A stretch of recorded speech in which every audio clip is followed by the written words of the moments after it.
तो आपके पास में जो टाइम है 12th के सिलेबस को पढ़ने का अगस्त 15 से लेकर नवंबर तक, यहां पे मैंने डिवाइड किया हुआ है कि किस मंथ में आपको कौन सा कंटेंट पढ़ना है। ये एडिशनल होगा जो आपको पढ़ना होगा लगभग 1 से 1.5 घंटे। साथ में जो स्टार मार्क चैप्टर है उनके जेईई मेन के पीवाईक्यूज। क्वेश्चन कम करो लेकिन रिपीट करना उनको ज्यादा जरूरी, रिविजन करना ज्यादा जरूरी। हेलो स्टूडेंट्स, कैसे हैं आप सभी लोग।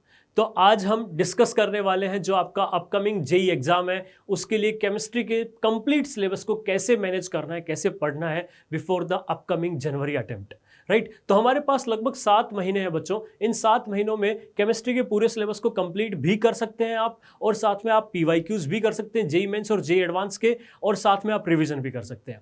बस सही तरीके से अगर प्लान कर लिया पूरे सिलेबस को तो आप पूरे जो गिवन पीरियड ऑफ मंथ्स हैं हमारे पास में उसमें मैनेज हो सकता है। तो मैंने यहाँ पे 11th और 12th दोनों के सिलेबस को, चैप्टर्स को लिखा हुआ है। बस मैं आपको यहाँ पे ये बताने वाला हूँ कि जो हमारे पास टाइम ड्यूरेशन है, किस टाइम पे आपको कौन सा कंटेंट पढ़ना है, ठीक है। सो दैट आपको ये समझ में आ जाए कि यार अब भी हो सकता है, अब भी सिलेबस जो है वो कंप्लीट हो सकता है विद पीवाईक्यूज। तो ध्यान से देखिए आप।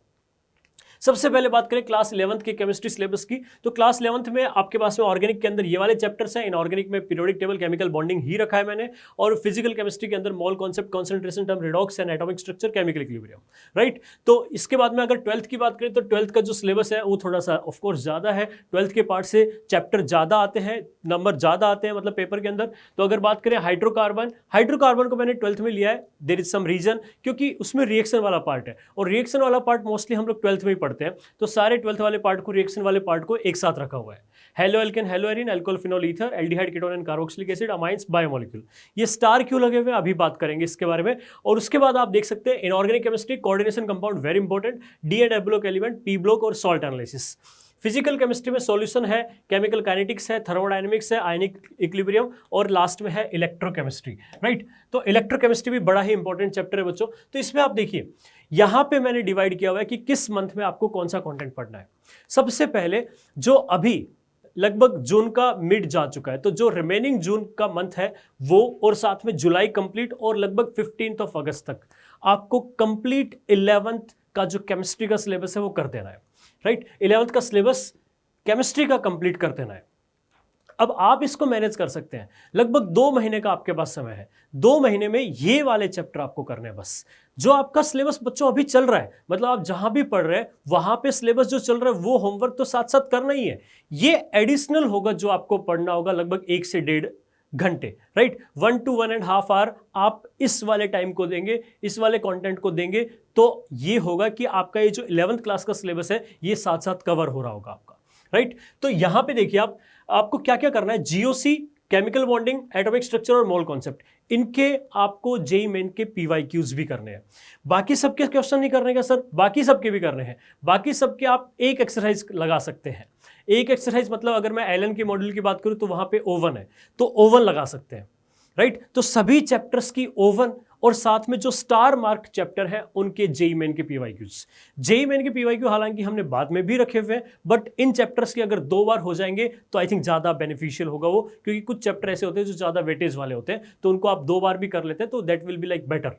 तो यहां पे ये चैप्टर्स करने आपको 2 मंथ के अंदर 1 से 1.5 घंटा डेली इस कंटेंट को देना है आपको। और जिसमें आपको, अगर आपको लगे कि सर मैं कहां से पढूं, तो आप सोर्स जो है वो देख सकते हैं एलन जेईई के यूट्यूब चैनल पे। हमने हर चैप्टर का वीडियो बना रखा है, 1 शॉट लेक्चर के अंदर ले रखा है उसको, तो आप वहां से पढ़ सकते हैं, राइट। मतलब 9 से 10 घंटे में आपने एक चैप्टर किया और फिर साथ में उसकी एक एक्सरसाइज लगा ली। 2 महीने में मेरे हिसाब से ये डुएबल है, राइट। आपको भी लगता है डुएबल है तो कमेंट करके बताना।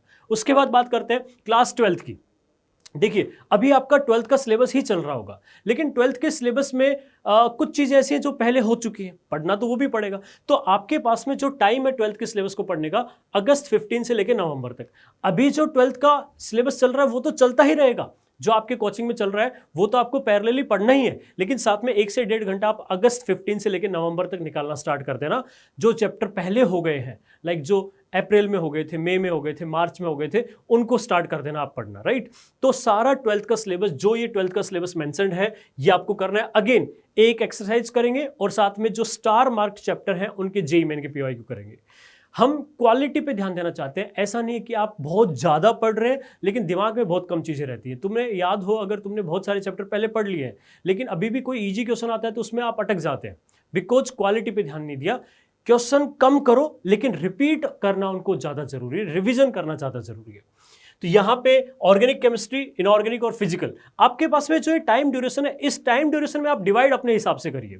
जो ये चैप्टर है 12th के, इनको आप डिवाइड अपने हिसाब से करिए जैसे आपको फिजिबल लगे, क्योंकि किसी जगह कोई चैप्टर हुआ होगा, किसी जगह कोई चैप्टर हुआ होगा, तो जो सीक्वेंस है वो आप अपने हिसाब से बनाइए। लेकिन ये जो टाइम है नवंबर तक, 30 नवंबर तक आपका 12th का सिलेबस भी हो जाना चाहिए। मतलब अभी तक हमने 11th पढ़ लिया, 12th पढ़ लिया, सबकी एक एक एक्सरसाइज कर ली, और साथ में जो स्टार मार्क चैप्टर है उनके हमने जेईई मेन के पीवाईक्यू कर लिए।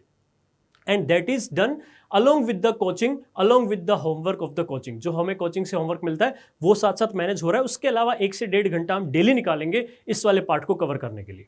उसके बाद में अगर हम बात करें तो यहां पे देखिए, अब दिसंबर में आ चुके हैं आप। जब दिसंबर वाला टाइम आता है तो उस टाइम पे हो सकता है कि आपका कोई इन चैप्टर में से कोई चैप्टर रह गया हो, राइट? तो उस चैप्टर को आप दिसंबर में कवर करेंगे, ठीक है? बाई कोशिश ये करना कि ना ही छूटे कोई चैप्टर, राइट? लेकिन बाई चांस अगर मान लो पढ़ाई अपन इतनी सारी कर रहे हैं, कई बार होमवर्क ज़्यादा हो जाता है तो हमें टाइम कम मिल पाता है उस पर्टिकुलर दिन, कभी टेस्ट आ जाता है तो टेस्ट के चक्कर में पढ़ने की वजह से वो शेड्यूल हमारा डिस्टर्ब हो जाता है, या कभी तबीयत खराब हो सकती है, तो उस रीज़न की वजह से दिसंबर में जो भी आपका चैप्टर का बैकलॉग रहा है वो कंप्लीट करेंगे।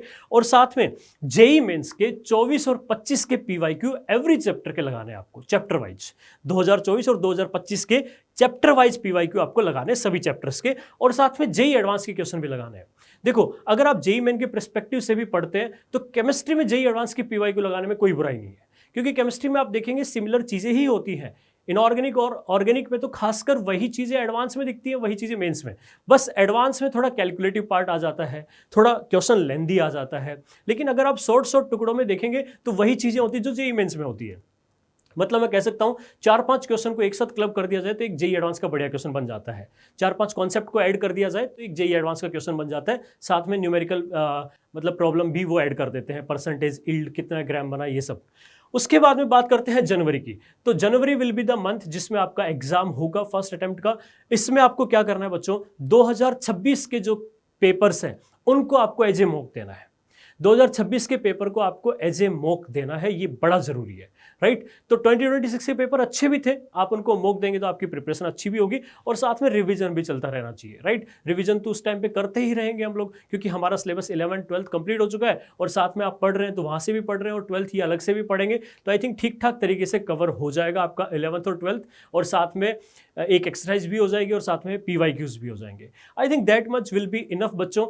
अच्छा, अगर कुछ बात करें कि केमिस्ट्री में सर एनसीईआरटी की जरूरत है क्या? एनसीईआरटी की जरूरत है, इनऑर्गेनिक के अंदर है। खासकर इनऑर्गेनिक के अंदर कहां पे जरूरत है, आप ये जो ब्लॉक केमिस्ट्री है, डी एंड एफ ब्लॉक और पी ब्लॉक, ये खासकर आप एनसीईआरटी से जरूर पढ़ेंगे, ठीक है? बाकी कोई चैप्टर पढ़े या ना पढ़े, बट ये जो ब्लॉक केमिस्ट्री है बच्चों, ये जरूर आपको एनसीईआरटी से पढ़नी है, ठीक है? हालांकि हम लोग आपके साथ जुड़े रहेंगे आपकी प्रिपरेशन में। अभी हम प्रैक्टिस सेशन भी लेके आएंगे, बहुत सारी चीजें हमने प्लान कर रखी है, तो हमारा साथ तो आपको आपकी प्रिपरेशन जर्नी में मिलता ही रहेगा। लेकिन ये वो चीज़ें हैं जो आपको खुद से पढ़नी पड़ेंगी, मतलब आपको खुद से जो पढ़ना है वो मैंने बता दिया, जिस तरीके से पढ़ना है वो मैंने बता दिया है। बस अब आप ये जो 7 मंथ का जो टाइम पीरियड बचा हुआ है, इसको अगर पूरा डिसिप्लिन वे में मैनेज करते हुए चलेंगे तो आई थिंक पूरा सिलेबस अब भी ढंग से हो सकता है। अभी भी बाजी अपने हाथ में ही है, अभी भी हम जेईई मेंस में अच्छी रैंक ला सकते हैं। चलिए बच्चों, all the very best and जुड़े रहिएगा, हम बहुत सारी सीरीज आपके लिए लाते रहेंगे। Thank you.